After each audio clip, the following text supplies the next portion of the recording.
Hello and welcome back to Ben and Danielle Reviews, and we are back today. I'm here with Sharita again.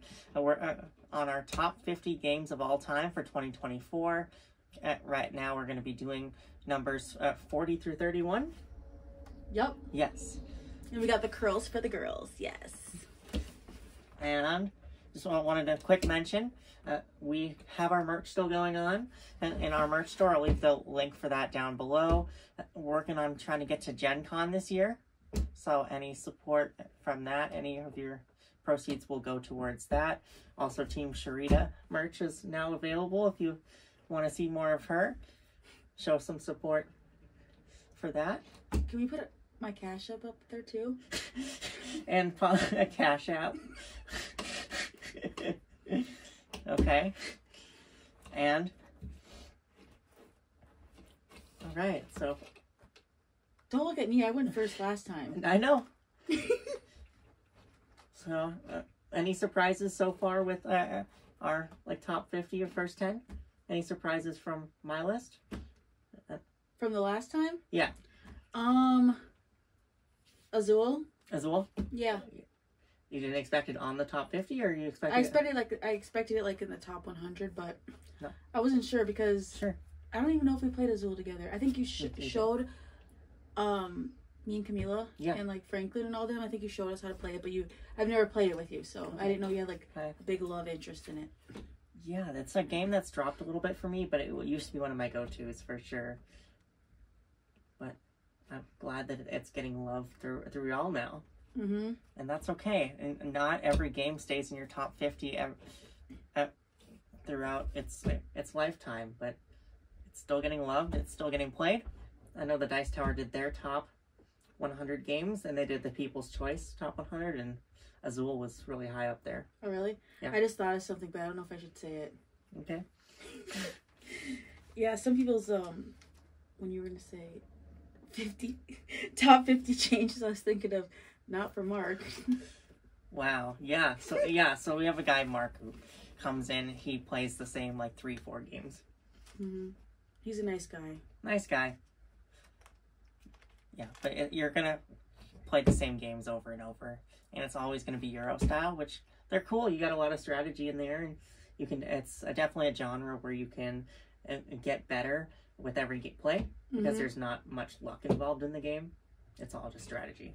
I like that a lot. So that's not me hating on him or anything like that. I think I'm going to kind of be like him and kind of have my same list, but we'll see. I haven't played as many games as Ben has. That's all right. So first off, looking at your current ones currently for 40 through 31, how many crossovers do you think between you and I are we going to have? For just these particular... Yeah, just for these 10. Because I know we had a couple for the first one. Okay, I think two of mine that are on here, I think they're going to be higher up on your list. Okay, so you think 2 are going to be in my top 50? No. Higher up than in the top like 30s. Yeah, so how many do you think are going to be on my top 50 total from those 10? Because I'm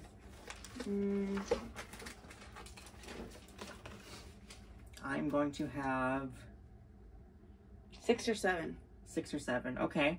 I'm going to have 1, 2, 3, 4, 5 are going to be crossovers with you. For these numbers. Yes. 5 of these 10 are going to be crossover. Yeah, what were you going to say? I was saying in general. Yes, exactly. Mm-hmm. Yes. I will say most of your gaming is done with me. And most of my gaming used to be not with you, but now it is mostly with you. So because of that, I'm teaching you a lot of some of my favorite games. So there is generally going to be crossovers with that. You're welcome. Just like, no, I'm appreciative that Ben teaches me these games. So that's another reason. So I'm excited to see your list. I know I kind of glanced at it. Mm-hmm. But you don't know my list, which is exciting. Yes, and nerve-wracking. But yeah, so I'm really hoping that Jamie and Andrew do their top 50 for the channel because they have much different tastes than we do. Yes, definitely. Especially Andrew. like him and I have like total opposite tastes for games. So I'm looking forward to hearing his list. Yeah. Without further ado, let's get started. My number 40. So wait, are you gonna get the game out? I will. I'm just gonna talk a little bit about it first. Okay. So my number 40. So I will say I have in this segment of 10, I have 3 new games. 3 new games and 2 games that drops. 3 games that drop substantially. So when you say new games, is it like new, like within the year, or new to you?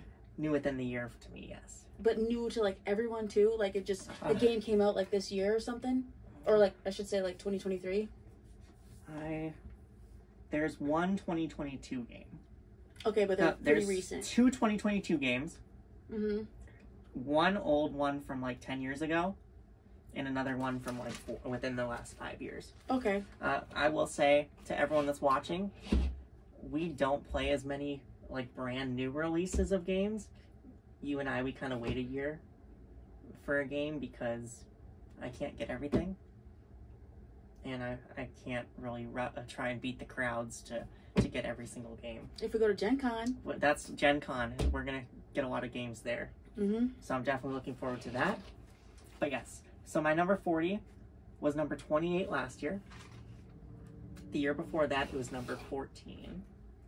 And then it was 19 the previous year. So it's been up and down, up and down. But yeah, so it's dropped from 28, so it's dropped 12 places, and it's going to be a crossover with you, I'm sure, later. But it is, I will say, I know why it's dropped, and I think once you know the game, you'll know why it's dropped too. Does the game start with an N? It does not. Okay. It is Space. I'm surprised that's on your top 1 or top 50. No, it was my number. It's always been in my top 50 every year. Did we even play this together? Or was yes, we did. You played it too? Yeah. I thought it was Andrew, Jamie. It's a game I've always taught a lot of people. I've gotten a lot of people into, and I know I might not have played with you. Yeah, that's what I meant. That's Yeah. what you taught me. But yeah, I've definitely taught a lot of people how to play this. So Space is a game by AEG, designed by John DeClaire. John DeClaire makes a lot of games that are accessible for newer gamers and people that like lighter games. In this game, you have your ship, the fleet, with numbers from 2 to 12, 1 to 12, right? 1 to 12. Excuse me. No, I think it's 2 to 12. I think it's 1 because you have the 1 in 12. It is, but you can't get a number 1 for when you have 2 dice. Oh, maybe it is 2. Yeah, it has to be 2. It has to be 2 to 12. Okay. Yes, so it's a 2 to 5 player game where you are rolling 2 dice, and you're going to add those 4 dice, and you're adding 2 dice. You were thinking of Bad Company. I'm thinking of a different game. That's yes. So you're rolling 2 dice, and you're no, what? I think it's 4 dice, and you're making sets. That was Bad Company. Okay, I'm getting us mixed up. Now I want to look. Yeah. Anyway, so we don't know what we're talking about. It's been a while. Bam, 2 dice. So there's 2 dice, and you're rolling the dice, and you're going to activate either.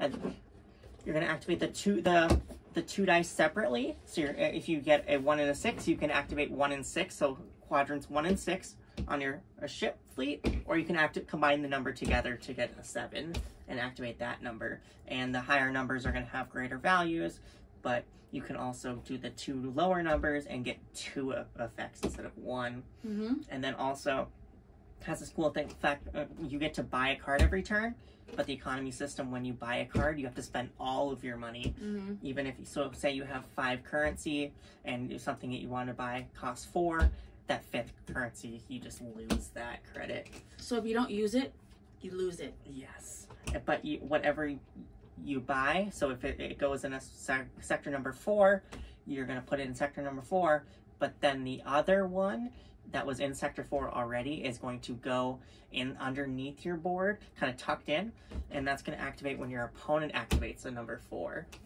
And so it's a cool idea. There is another game that you mentioned that gets more plays than that. That's why it's dropped a little bit. Oh, because of that one? Yes, that other game, which may or may not show up later on the list. But I feel like this game you can play with like 2 or 3 people. You can do that with Bad Company too. But I don't know, because I think about like the police. Like, how would the police ever catch up to you in that game if there's only like 2 or 3 people? But you're also activating it on your opponent. You're getting all your effects on everyone else's turn, whereas this one you're getting only the secondary effect. Yeah. Yeah. And so, but also, I will say about that other game, it plays solo and it plays up to 6. This only plays up to 5 and it doesn't play solo. I didn't know that. So, I mean, I know you're not so much of a solo gamer, which actually is something I should mention. Previous years, I've had solo games in my top 50. Well, can you teach me how to play a solo game? Sure. So, yeah, but I will say, now that I start hanging out with you more often, I don't play solo games anymore. So no solo games are in my top 50 this year. There were some high up ones. Really? There were some higher up ones, and they just fell out of the list. Well, I'm glad I could help you out with that. Yeah, so that's Space Base by John D. Clare. Still a good game. I'm sure if we do a top 100 next year, it'll stay on. But otherwise, I don't see it staying on the list any more. Do you think it's going to drop more than 10? Yeah. If we keep playing games like we're doing. I don't know, but okay. You like this game a little more than I do. Yeah. This used to be one of my go-to games, and I think it's kind of just been replaced. I will say, I used to play a game called Machikoro. And this game completely replaced Machikoro to the point where I no longer play Machikoro anymore. I played it once since I played Space Base. You told me about that on our drive to Solon, right? I think so. You told me that. Okay, never mind. Sorry. Yeah. I'm getting off topic. Machikoro. No, you're good. That's number 40, a Space Base. Long rant about games. There we go. That's what we get here. All right, what's your number? So, tell us about your number 40. Okay, so my number 40 is Canvas. Wow. Okay. Is that shocking? It used to be, honestly, it used to be my favorite game. That was your number 1, but you also, I will say, you got it when you first started playing games, so that you were kind of suckered into, oh, look what games can do. Games can do this. So explain Canvas a little bit for us, if you can. So basically, you are given 3 blank canvases that you're supposed to complete with 3 different like pictures. You're supposed to make a picture, or 3 different cards to make a picture, and there's like different ways to like score points. You got these clear cards that you're doing. Yeah, I wish I had an example here. Yeah, so, it has kind of like the same ideas like Mystic Veil and Gloom, where you're where it's clear cards and you're putting them over top of other cards to make a picture, and you're gonna stack effects, and it's gonna cover up certain things on the card, which will score only the things that are visible, which is it's a cool concept. Yeah, I really like it. I think the thing that made me not have it as my number 1 is the fact that once you play it 5 or 6 times, it seems like you've made every single type of picture. So I definitely feel like if they release any expansions, did they release any? Yeah, I was actually going to ask you about that. So yeah, so you said it was your number 1. It dropped all the way to number 40. So it means you still really like it. I was going to ask you though. So there's 2 expansions available for it right now. Now they are? Yes. So is that something that you're interested in getting those expansions for, or is that ship kind of sailed for you for Canvas? No, absolutely. I definitely, that would probably make Canvas go up more. I know this is kind of going off topic, but you know, like Wingspan? Yeah. It has so many different birds. Yeah. Like there's a big like selection. Yeah. If they had that for like pictures in Canvas, like it'd probably be definitely in the top 10. Okay, so it does have top 10 potential for next year with the expansions. Yes. So we can order them online or check Gen Con, possibly. I hope to get it before that. Yeah, so we'll order them online. It's through the website, the distributor's website. Okay. They're based out of Chicago. So okay, we could drive there too. Yeah. So yeah, it's a smaller company. They only have a couple games out. Well, they've made an awesome game. Yeah. So that dropped to number 40, but potential to go higher. Absolutely. Yes. So this was a game I played it a few times, and then I taught it to you, to Camila, and then I got rid of my copy because it didn't sing for me in the same way that other games do. But I do like the economy system where it's kind of like Century, where you have to, for what card you take, for each card you pass over in the assembly line, you have to put a token on. Yeah. And so it kind of, sometimes it will force you to take a card maybe you don't want to, and there is hand limits, so. Oh, and I was going to say, when Ben first pulled out this game, I was looking at like, what the heck is this? This looks so lame. And then coming to find out, I really, really loved it. He's like, oh, is it kind of like that feeling of like, oh, games can actually do that? That's interesting. Sure, we can go with that. Okay. Sure. Awesome. Well, I'm glad it's still on your list. Too bad that it's not in your top 10 anymore.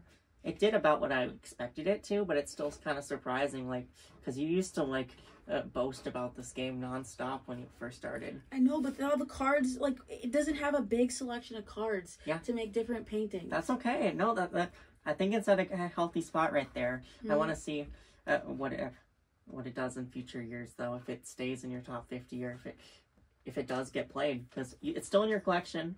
Yep. Yep. All right, number 39 is a game that you haven't played, but you haven't played it, and I think it's best at 2 players.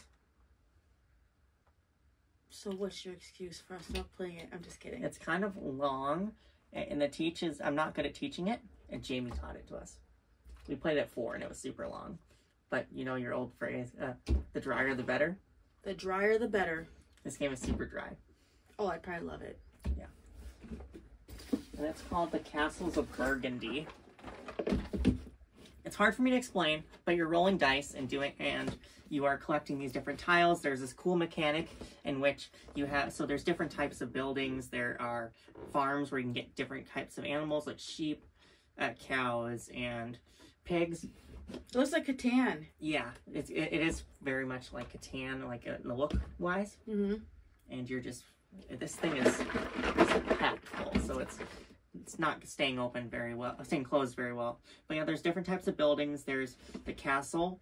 There's these ships. There's on the ship board, the number of ships you have determine your turn order. Mm-hmm. So what I did when I played this game is I just got as many ships as possible. And because I did that, no one could keep up with me. So I got to go first every round for the whole game. Did you win, though? I didn't win. Darn it. I know, but I got to go first. And Andrew was happy, too. He didn't win either. I think it was Jamie that won. Of course she did. But Andrew would try to collect as many sheeps as he can. Mm-hmm. Because he wanted them sheeps. And then Eli was just like, I'm just trying to do something. But yeah, it went a little long for 4 players. I do think 2 is probably the sweet spot for this game. If you're going to get it, you're just rolling dice, collecting different types of resources to get things. It's hard to explain this game, but it's a fun one if you can actually get your hands on it. It's not hard to find. It just doesn't have the best eye appeal. And this is the pretty version of the game. Wait, let me take a look. The drier the better. So there is a brand new version, a collector's edition of this game. Mm-hmm. It's like $200 version. But I have no interest in getting that just because this is enough for me. Because I don't think I'll play it enough to justify it. It is one that does need to get played if it's going to stay in the top 50. Okay, I want to play it with you. Okay. And this is packed full of content, as you can see here. That's the Castles of Burgundy. Sorry to all you people that really love this game, because there are people where this is their favorite game. And I butchered the explanation on it. I think you did a great job. Like, you sold it to me, like I'd play it. Cool. And brand new to the list this year. Castles of Burgundy. Nice. All right. So I'm on 39? Yes. So this is a game I didn't think I would like. Wasn't this the game that I took over for you when we were at Level Up? Possibly. What is it? Raiders of the North Sea. Okay. Does that ring a bell? Yeah.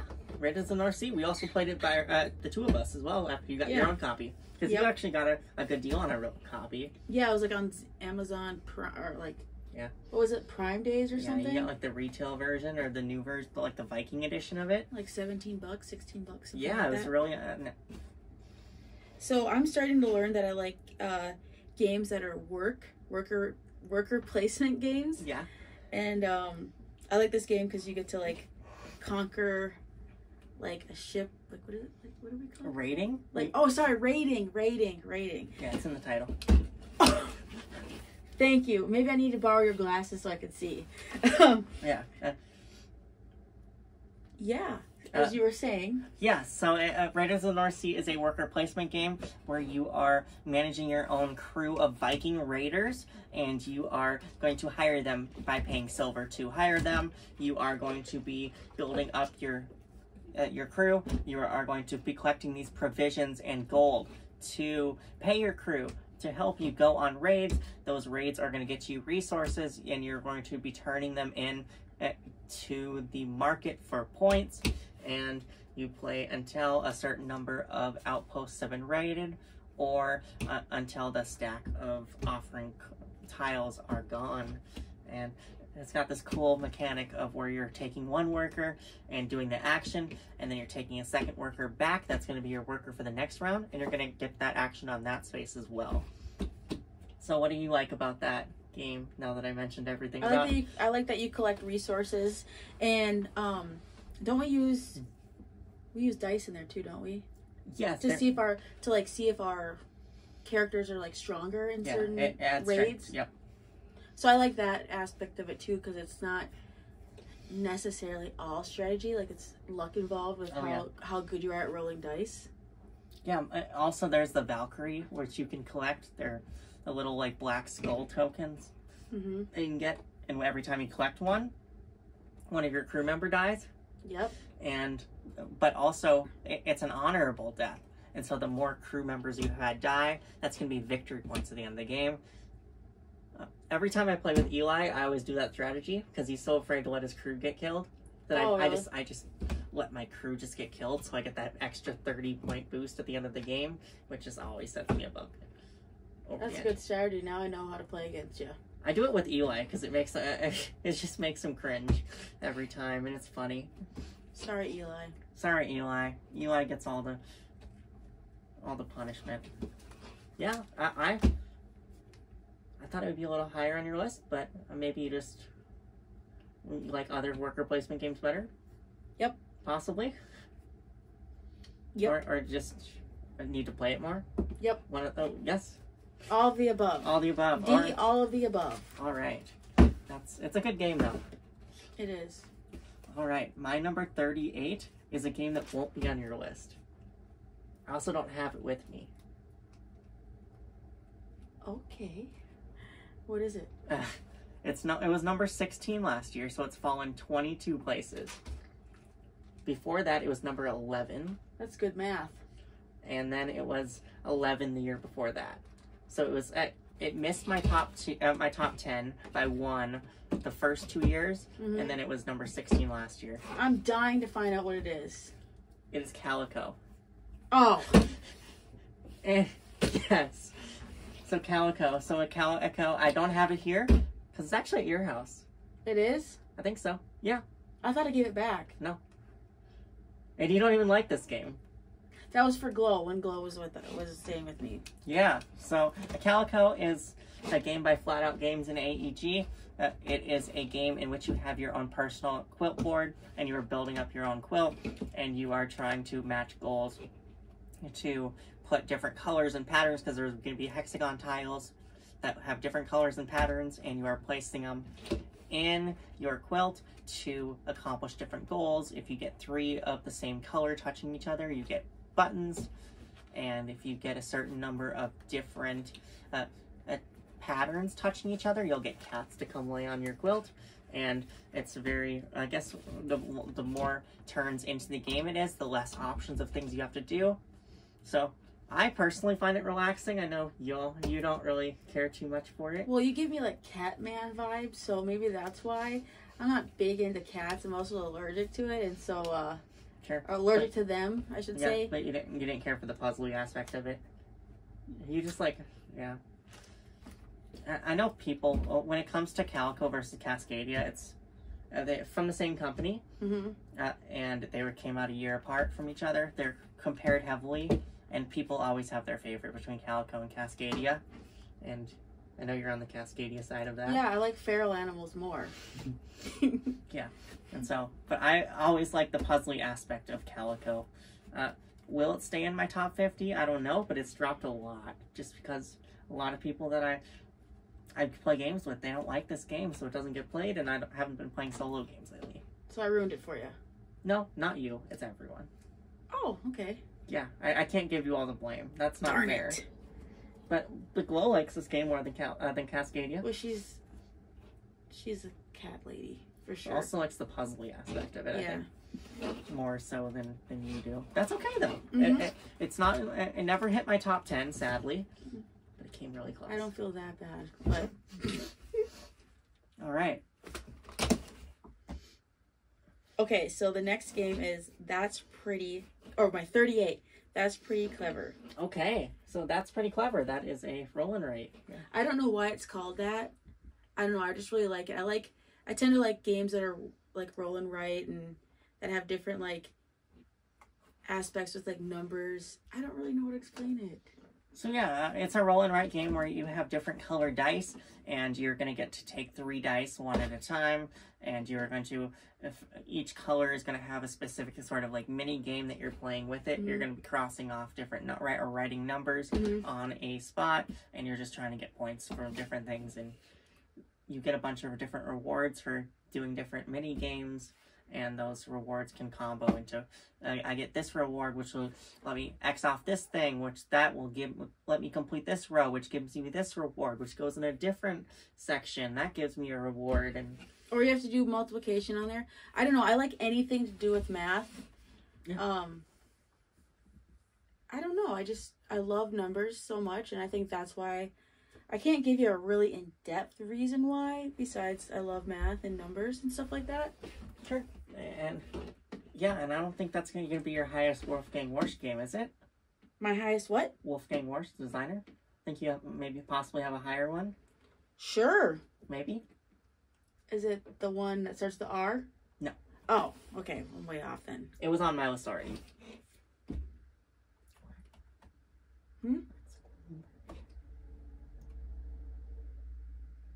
Oh, okay.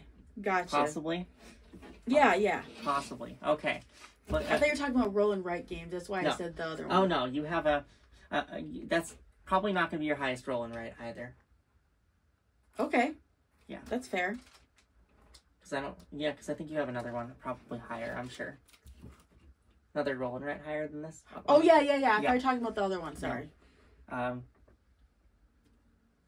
But we'll talk about that other one later. But this one it's still in your top 50. Yeah. Yep. And this is one of the newer roll and writes you played. Yep. So you really like those roll and writes. Yeah, I do, definitely. So we're gonna have to try some more. I definitely have a lot of them around here for you to try. You're just now telling me this? Yeah. You're welcome. Thank you. I appreciate that. All right, number 37 is actually gonna hurt you a little bit. 37 dropped 24 places. Oh my gosh, did it start with the E? No. Okay, I'm way off on this guessing. So, it was my number 13 last year. But it was number 17 the year before that and number 20 the year before that. This is a game that I've been championing for a long time. And it's dropped a lot. And I blame you. Well... It's behind you. No! It's Splendor. So Splendor has always been in my top 20 every year. Except this year. But tell them about this edition. Okay, so this version came in the mail. It's the Pokemon edition. So it's pretty much the same game as Splendor, except for you have these legendary Pokemon that replace kind of the nobles of the game. You can only get this in Korea from Korea Board Games, yes. So Splendor is a game in which you are collecting resources, engine building. You're collecting resources to get these establishment cards, and the cards are each card you get is going to give you discount on other future cards, and you were just building up your engine, getting like one card, getting another card, racing to get 2 points. So in this version, it's 18 points. In the base game, it's 15. Yeah, but I like with this one, you can have your Pokemon evolve. Yeah. So I think it's cool. I really love Splendor, but I like that this edition, it takes longer to win. I think 15 points is too low. I think this was quick once you start getting evolving those, because yeah, but it was just 2 of us. Yeah. Yeah, it's a good game. It's still in my top 50, but it's one of those games that, like, the first few years of me playing it, I played this with everyone, and really? I taught this game to everyone, and I don't want to say I'm burned out of it, because I'm not. It's just a game I've had my place of it, and I'm glad that it gets love from you. It'll show up, I'm sure, later on in your list. In 1 month, I've played over 100 times on BGA. Yeah, but it's still in my top 50, and I don't know if this version's going to keep it here, but I'm sure that you're going to have me play it a bunch more times. Yeah, want it tomorrow? Oh wait, no, we have to play Ticket to Ride. We have a thing. Yeah, we have this Ticket to Ride right here that we're going to finally break that out. Yes. All right, so that was my number 38? 37? 37. Math, numbers, hard. Yes, 37. Okay. All right, so my 37 is Seven Wonders Architects. Seven Wonders Architects, yes. Incoming. All right, Seven Wonders Architects. Tell us about Seven Wonders Architects. Well, we played it with, like, what, 7 people? Yeah, we played a big old game of this. I think that's why I liked it more than Seven Wonders, because we had more people. See, I'm not the best at explaining why I like stuff. I think it's cool, like, collecting cards and whatnot, and, like, one of the features is, like, having military cards, and I like the aspect if you have more military cards than the person adjacent to you, then you, you get points for it? Yeah, you get points for having more. You get points and stuff like that, so it's, like, kind of competitive. I mean, you don't have to take the military cards, but that's always my focus, because I like to beat the person to my left and my right and get points for that and have the strongest military. Sure. But you gather, like, a whole bunch of, like, resources, like brick, I forgot the other stone, wood, and you'll have, like, different, like, there's gold that is wild, and, like, tapestries and silk and things. I've only played this one time, and that was a while back, so I'm not, like, really fresh with everything. That's all right. Not to put you on the spot too much, but so you had Seven Wonders already on the list, and Seven Wonders Duel. I don't think you liked that one as much. Yeah. The 2-player. So so this one's the lightest one. This is my least favorite of the 3. Really? Yes. So none of the Seven Wonders actually made it on my list this year, a top 50. But historically, Seven Wonders Duel and Seven Wonders were on my top 50, and they both dropped. Really? Why do you like this one better than the other 2? Because when I was playing Seven Wonders, I don't know if I mentioned in the other video. Yeah. We just kept collecting cards and stuff, and I thought, okay, we collected all these resources, like, can we play the game now? But that was the game.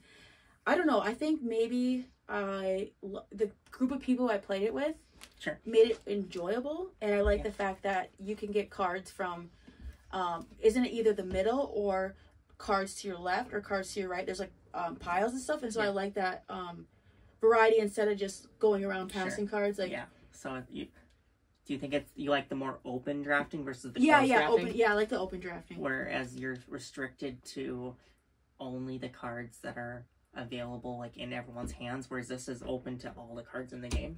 Yes, that's what I like about it. Do you also maybe how light this game is versus the other 2? Do you like that better, or you just understood it a little better, or just the people you played it with? Well, Seven Wonders is just like I didn't know the game was just collecting cards. Yeah, this is collecting cards too, though. But I don't know. No, that's totally fair. I was just curious, not to put you on the spot or anything. Yeah. You can put me on the spot. Yes, Seven Wonders Architects. That's a good pick. I think it'd go up on my list. Sure. Also, Andrew, every time he gets this, he only goes for the little cat. Oh, yeah. I also like... well, I don't like cats, but that's a cool aspect of the game. All right, so that was number 36? 37. Okay, my number 36. Okay, we actually talked about this game briefly. It's new to the list this year. It was a game that was available in Europe and finally came to America. Yep. With Stronghold Games. It's a roll and write. Yep. And it's Riverside. Yes. Oh, I love that game. Riverside. Riverside is a game in which you have your own personal board. You are going to be rolling dice, and that the green die is the heat die. It's going to determine how far along the track that the cruise ship is going to go, and then you're going to take one of the other dice, and you're going to cross off that number of tickets in that particular spot, because with Gone Sean Clever, there's the different color dice, and each color is associated with a different type of excursion, because there's going to be two parts. There's going to be rolling dice, getting tickets once all the tickets, and then you're going to also be rolling, you're going to be going on excursions with those tickets, and you're going to be scoring points. The value of the excursion times the number of tickets for that excursion, and they also has that mechanic from the Kokoro Avenue de Kadama, where the number you score for that has to always be higher than the previous, or else you can't score it at all. I played this solo, actually, now that I think about it. Yeah. I think it's definitely fun playing solo. I think you have to, get at least, beat 300, I think? Yeah, to win. To win. And I know times when we played, some of us, a particular person wouldn't even hit 200. Yeah. Or upper 100s. Yep. But it's a fun game. I one of my highest roll and writes. It's new to my list this year, but I'm definitely happy that I picked it up, and I'm pretty sure you're happy that you picked up your definitely. copy. I love that. I really, really love that game. So it's one that came out a couple years ago, but it was only available in Europe. And it's a game from a company called Chili Fox, which their website is down, and whenever you send them emails, they don't respond to your emails. It's like, I want to get my hands on this game. How do I get a copy of this game? And it was available in Europe. I thought about having a copy imported, but I never did, because I was like, it's just a small roll and write game. I don't need to spend an extra $30 on shipping for a little roll and write game. Then finally, Stronghold picked it up in the U.S. and got our copy. I think it would have been worth it, though, in my personal opinion. Yeah, but I'm glad I finally have a copy of this, and it did live up to the hype, for sure. I'm not sure where it's going to land, because roll and write games are usually on the lighter side. They don't get a ton of love, except for with you. There's a lot of math involved. Come on, now. Except for with you, but the rest of the group is kind of iffy on their roll and writes. Well, they're boring. I love you guys, but that's boring if you don't like roll and writes. All right, that's what do you think of that, Riverside? Happy with that pick? I'm not happy with the number. Okay. But I'm happy with the game. Okay, I have 36. Yep. Okay, this game I've only played once. I really liked it. It's called Architects of the West Kingdom. Okay. It's another worker placement game. Yeah. My favorite part of the game is the fact that you can capture your opponent's workers, and then they have to what is the place called where they go? The jail? Yeah, they go to jail, and then they have to bail them out. Yep. They cause a ruckus, and you get to capture them and take them to jail, and you get coins for it. Yes.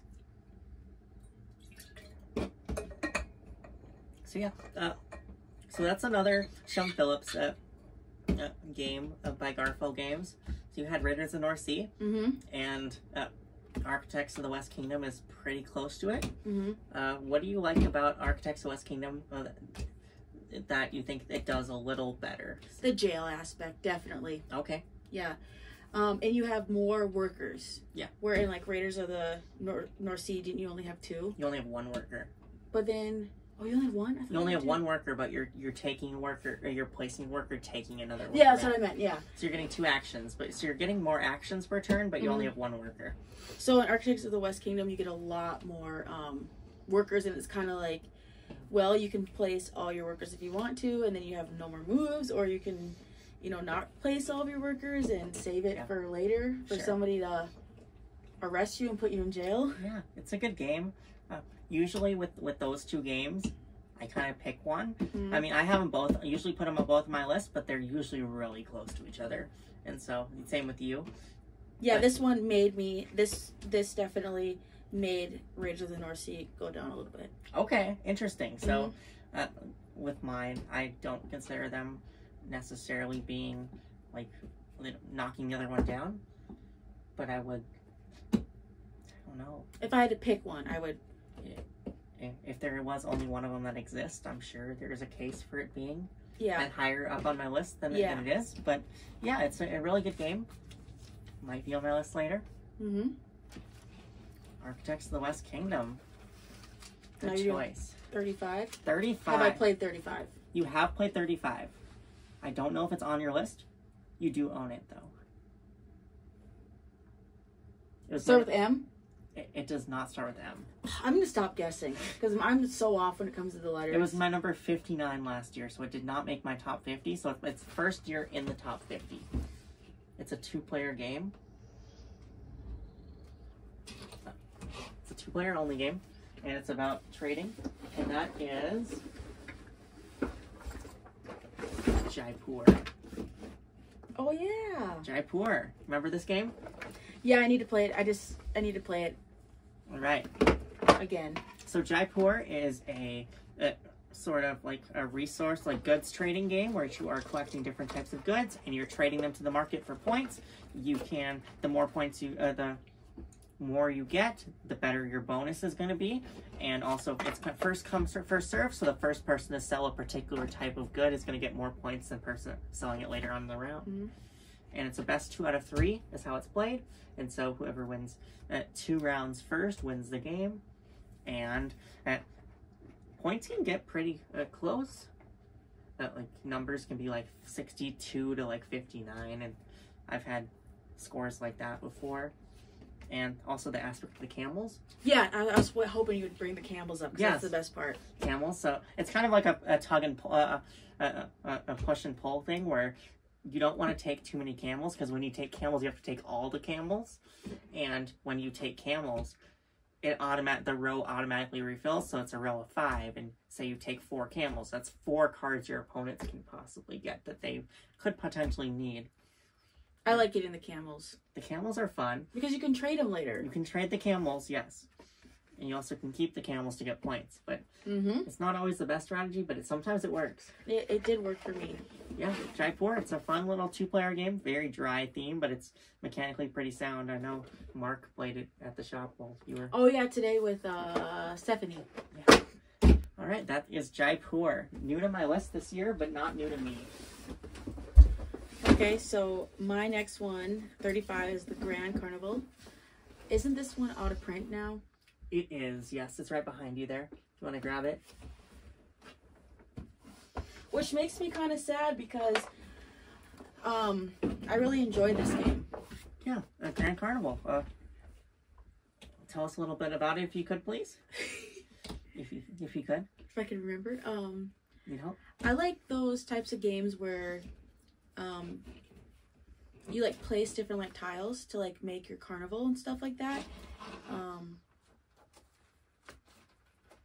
don't really know how to explain it. I've only played it once. So it is a game which you are going to be building up your foundation of your carnival, and then you are going to be placing rides on top of it. You're going to be getting guests, and you're going to be moving them around. It's got the 5-point action system. There's going to be 5 turns over 7 days of the week, and you're going to have numbers 1 through 5, and you get to use each one every round. And number 5 strength lets you do one of the 4 actions available at a strength of 5, so you can move one of your guests 5 spaces, take a strength 5 attraction, take a 5 strength foundation, better foundation options for you. You get to move more guests farther along, and all the way down to 1 where you're moving a guest 1 space, or taking just a random foundation off the top, or forcing your opponents to take something they don't want to take. Yeah. Why is this out of print, do you think? It's a small company. Oh. It got limited print run. It wasn't too popular. There's a couple people that champion this game, like C. Garcia from the Dice Tower. That's how I found out about this game. But it's a small publisher, and it didn't have a large print run. It's unfortunate. Yeah. But it's a good game. It just barely missed my top 50. I think it was like probably top 60, top 70. Aww. But yeah. I actually picked this up back when I was in Seattle. Went back to Seattle last summer.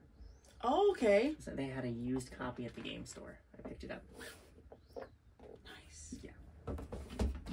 All right. 54? 34. 34. 34 was number 30 last year. So it didn't drop too much. Have I played it? You have played it. You played it once. It's not going to be on your list. Like most of the games on my list? Yes, but it's one that's not going to be on your list. But I want you to play it some more. All right, enlighten me. So it's a good one. It is going to be Unmatched. So Unmatched is a skirmish game. Best played one-on-one. I think we played 3 or 4 player when we played it. Yes. So it's best one-on-one, where you have your own personal deck of cards and a miniature, and that's all it is just a deck of cards, a miniature, and a board. You're going around the board, getting into within range of your opponent, attacking them, kind of getting away, and making them come after you. So it's a good push and pull like with Jaipur, but this one is more larger scale, where you are going to know when to move forward, when to retreat, what cards to play. It's tactical combat with card-based combat, and everyone has a Dow counter for their life points, and when your points get to 0, you're out of the game. And there's so many different IPs and different versions of the game. This is the newest one, Brains and Brawn. You always have new ones coming out. There's Marvel, there's a few Marvel ones. There's Goblin Fog's probably my favorite one, which is like book characters like Jekyll and Hyde and Dracula, Invisible Man. And then there's Bruce Lee, there's a Deadpool one, there's Jurassic Park, Buffy the Vampire Slayer. You really like Unmatched. I have everything that's in print for it. Wow. The only ones I don't have are the Bruce Lee and the Deadpool, which are out of print, and the individual characters like $100 a piece. Just for a single character because it's out of print. Wow. Yeah. But I like that game. I got smoked in it though. Yeah, you can if you definitely don't know what you're doing, you could get destroyed. There are actual tournaments for this. People play this like competitively. We're not that serious about it here. Does the Biggest Loser, do they get anything? Because I definitely could win that. Yeah, well, I don't know. But yeah, so it's holding steady. It was 30 last year, now it's 34. And so it's just a game that holds steady. It's back when I lived in Seattle, the game group I went to, they played this every week. Oh, really? And it doesn't get played nearly as much, but it still holds steady just because of all the fond memories of it. And it's a good system, and they're all coming out with more and more content. Arguably too much content at this point. But my boxes are... I don't bring it to the shop. I keep it at the shop now because it's so heavy. That's Unmatched. All right, so my number 34, I played it once and I just learned it like, what, 2 weeks ago? Okay. And I actually had, Camila actually played it with me. Like, we were like a team. Yeah. I tend to like games where, again, you're like placing... How do I explain that? It's kind of like a puzzle in a way. Okay. So, but not Calico. But not Calico. Okay. Yeah, like it's... So what is the game then? Oh, I didn't say it? No. Oh, sorry. Barren Park. Barren Park. Okay. Oh my gosh. Because you were saying puzzling games, and so it's like, okay, but not Calico. So like, what is it then? It's like, okay, so it's Barren Park. Do you want to explain it, or should I explain it? I think you have a little bit more, a lot of more expertise. Okay, so Barren Park is a Phil Walker Harding game. Phil Walker Harding makes a lot of like introductory, basic level games. He takes a mechanic, in this case, polyomino placement, tile placement, and just like skin and bones, like just bare basic of that mechanic, and just makes it accessible to people. And like does it with worker placement, or does it with card drafting, with everything. This one is polyomino, a tile placement. You are building up your own personal bear park, and you're going to place different shaped tiles. And then you're going to cover up different symbols, which will give you more tiles to place for next round. Up to 4? Up to 4 like squares, yeah. It's like a 4x4 grid. Yep. And you're just going to place tiles and get the best bear park. Yep. See how good you are at placing things to, you know, make a square. Yep. And also taking away pieces that your opponents might need. Sure. Yeah, it's a good game. I wanted everyone at the shop to learn how to play it. It's a very basic polyomino game. I have other polyomino games higher on my list. Like New York Zoo? Possibly New York Zoo. Yeah, but I have but yeah, Barren Park is a good game. It did not make my top 50 this year. I'm glad that you enjoyed it, though. Yeah. Is that one you want to possibly pick up, or is that just something that you'll just content playing it every once in a while? If there's like a group of like 4 people, okay, yeah, I'd play it. Okay. So I'd pick it up, yeah. Okay. So interesting. Okay, my number 33 dropped 23 places. It was in my top 10. Did it start with an E? No. You mentioned it though. It was my number 10 last year. New York Zoo? It was New York Zoo. I haven't played that one with you, and we did play it. No, I didn't play it with you. I think I took over yours. Okay, yes. So my number 10 last year was New York Zoo. So last week we talked about our go-to like games to teach gamers. We talked about so this game from 2021 to 2022, those 2 years, this was my go-to game to teach every new gamer. And it's gone over so well with literally everyone except you. You were the first person that I've taught this game to that didn't care for it. Well, you kind of threw me in, like, you guys were halfway through the game, and you're like, hey, come sit down, take over for me. Yeah. I do that, and that's sometimes it's not fair to people, but yeah, I'm trying to teach 2-3 games at a time sometimes. And so, but yeah, New York Zoo is similar to Barren Park, except for you have these tiles. Not only are you placing them on your board, but you're also going to be placing these animal meeples on top of them. And those are going to fill up. And when they fill up, you get to place these like attraction tiles, like roller coasters and like street stalls, like street food stalls, street vendors. Yeah. All I have to say is that I'll never look at a flamingo the same way after playing that game. Oh yeah. Yeah, it was in my top 10 last year, which might have been, I will say, it might be a little high. Maybe that's why you're so hurt when I kept saying I gave it like a 5. But it also, my ratings may not be accurate because it also is based off of people I play with, you know? Sure. So, like, there's a game I played with a certain person, and I gave it a lower rating, but then I played it with Ben, and I'm like, oh my god, that's actually my top 10. Yeah. And I was kind of like, oh darn, I have to buy this game. But then I realized I loved the game. Yeah. When I played with Ben. And that's good. It was in my top 10 last year. Might be a little high. This might be the proper spot for it. Just because we've slowed down. Because I didn't ruin it. You didn't necessarily ruin it, but it made me second guess. Because I will say that because before that, like everyone absolutely like loved this game, and like Uwe Rosenberg's games are just very highly touted. This is one of his lesser received games, but it's one of my favorite Uwe's just because of how accessible it is to people, because his other games were big. It's pretty though. Yeah, it's a pretty game, but yeah, it just dropped a little because I realized not everyone likes this game as much as I do. I'll play it again with you. I'll get that 5 or 6, whatever I gave it, is probably not accurate. Yeah, but that's a big drop though out of my top 10. That hurt a little bit. Yeah. But it's fine though because I'm getting other games played.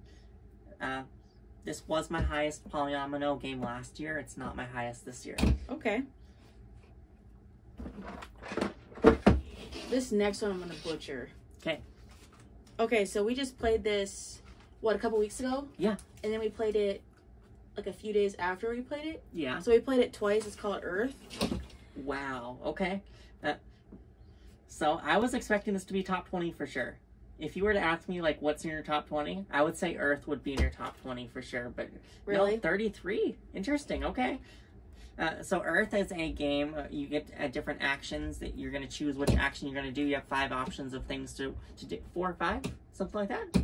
Different options of 4 actions? Mm-hmm. Yeah, and you get to do those things, and you get to activate all of your your flora that you have in your island display, and you are going to be building up your flora and accomplishing different goals.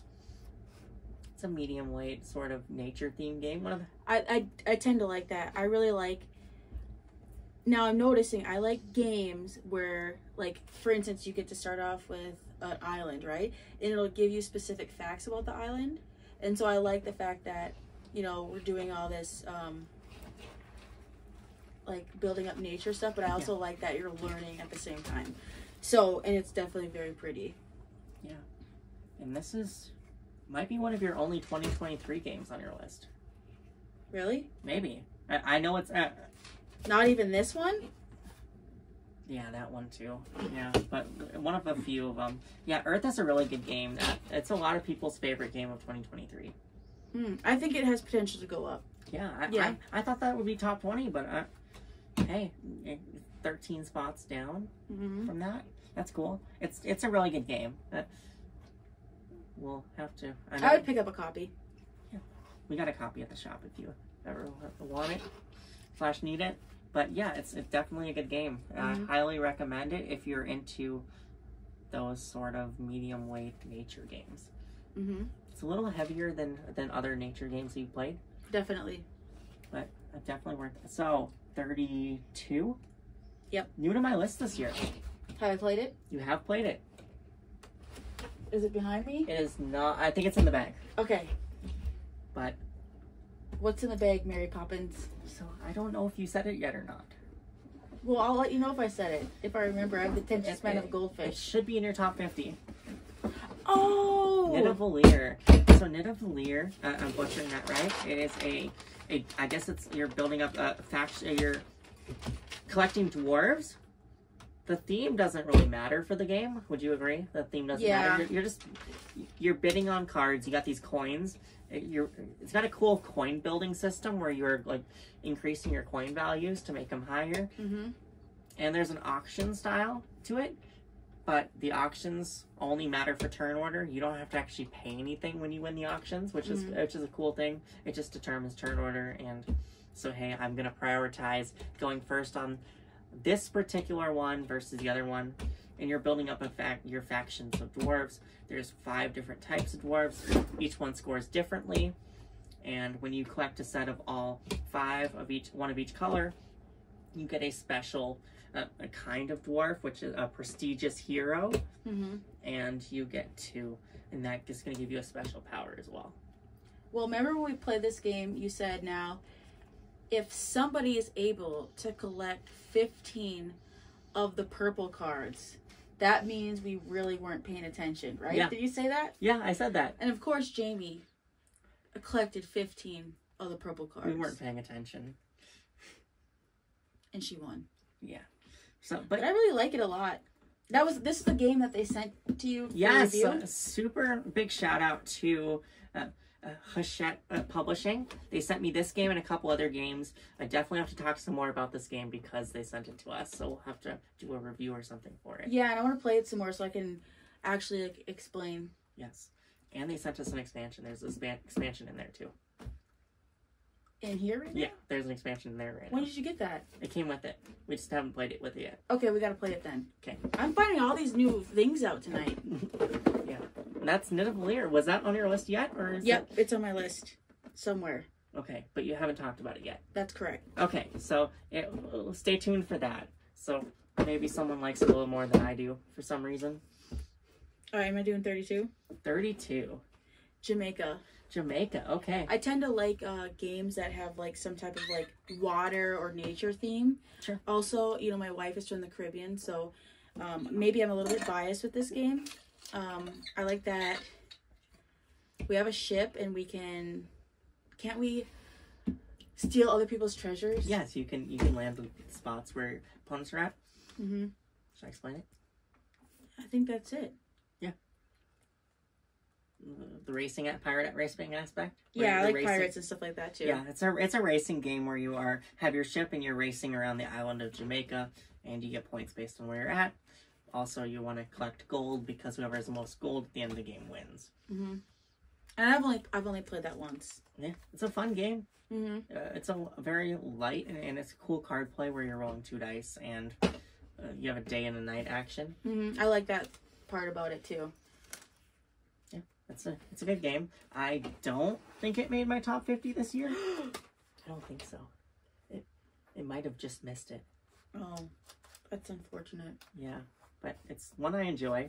I'm glad it's back in print now. It's out of print for a while. Oh, I didn't know that. Yeah. All right, so my number 32. 31. 31, yes, thank you. 31 is new to me this year. 2022 game, not a 2023 game. We finally got to it. It was on your list, so crossover with you. You own it. It's a Euro game. It's called First Rat. So First Rat is a game where you have a family of rats and you are working on collecting resources to build up spaceship with the goal of taking it to the moon, because the moon is made of cheese and rats love cheese. And you can also collect comic books, because that's how they gain their knowledge of this moon cheese, is by reading it in comic books. And so you're going around, so you have a track. It's a ratchet system where you can go as far, kind of go about as far as you want to. You can go, I think, up to 4 spaces away or 3 spaces away, depending on how many players are playing. Mm-hmm. But you can never go backwards. Yep. And you have to land on, you have different rats. You always have to land on the same color for every turn. So if you want to move more than one rat, you always have to make sure that each one of those rats land on the same color as the other rats, because there's different colors. Each color gives you a certain thing. Some of them will give you certain types of resources. Some will give you cheese. Some will give you let you move your light string around. Some will let you move your underground rats a little bit to get power-ups and more rats and other things. And then you're collecting resources, and those resources are turned into build rocket ship parts. Yeah. Yep. It's a fun little Euro game. I didn't know it was Euro. Yeah. I've only played it once. See, a lot of these games I'm not the best at explaining because I've only played them once. But I'll probably be better when we get to like the top 10. There we go. Because I'll actually know what I'm talking about. This was on your list though, so you like it? Yeah, I like it, but I want to play it again. Yeah. Definitely, so I can. Yeah. It was definitely fun when we played it. Yeah, we played a 5-player game, and it didn't seem like it took that long for 5 players. Mm-mm. Which turns were pretty snappy, and yeah. Probably about an hour. Yeah, which is great. Which is great for a 5-player game. Yeah, that's not bad. Yeah, and that's the first round. I got this big pile of games over here. So, and you got, all right.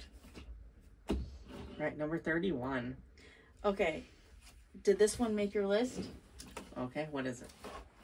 After Us. After Us. Okay, After Us was, I did not mention it yet, but it's on the list. I did not mention it yet, so it might be talked about later. Yep. Stay tuned for when Ben talks about it in another video. I'm just kidding. After Us, I like the theme of apes. Yeah. Being more, basically, and as humans, we think that we're the most important creature, but in this game, apes are, and I think that's why I like it so much. I don't know why. I can't really explain why I like it so much. Probably because you said I was going to like it? Yeah. I also said you'd like New York Zoo. But that's I didn't play it with you though. I played it with. Sure. Yeah. So, did you like the deck building? Did you like the card play? Did you like the theme of it? Did you like the artwork? What? Yeah, I think I'm big on the artwork. Yeah. And the theme. Sure. And Vincent Dutrait, he does some really good work with his art. So if it's like animals besides cats, nature, parks. Yeah. Stuff like that is definitely going to make my list. And I can't tell you why. It's just, I guess, preference. Except New York Zoo. I gotta give New York Zoo another try. No, that's all right, though. You have your preferences. Yeah, it's a good game. It definitely won. I didn't expect to like as much as I did. But that was a game that last year at Gen Con. Jen brought that back to me. Jen went to Gen Con and picked it up. Yeah, and then I got a copy and we played that. And then finally got a retail release like a month later. Yep. And yeah, by that time we'd already played it like 3-4 times. I hadn't played it until like a month ago. Yeah. What's up with that? I don't know. What's up with that? It's your game. I know. All right, that's number 31 after us. Okay, so that is our 40 through 31. If you liked our content, please consider giving it a thumbs up. And if you haven't already, please subscribe. Check out our merch down in the description below. Thank you, everyone, for watching. And stay tuned for the next one. Have a great rest of your evening. Bye. Thank you. What if they're watching it in the morning, though? You never know. So have a great morning, afternoon, evening, night. Have a great rest of your day. Yeah. Midnight. Sure. You know. Yeah. You don't know, because someone can be in China right now, and in China it's like late morning. There you go. All right. Thank you, everyone, for watching. Thank you.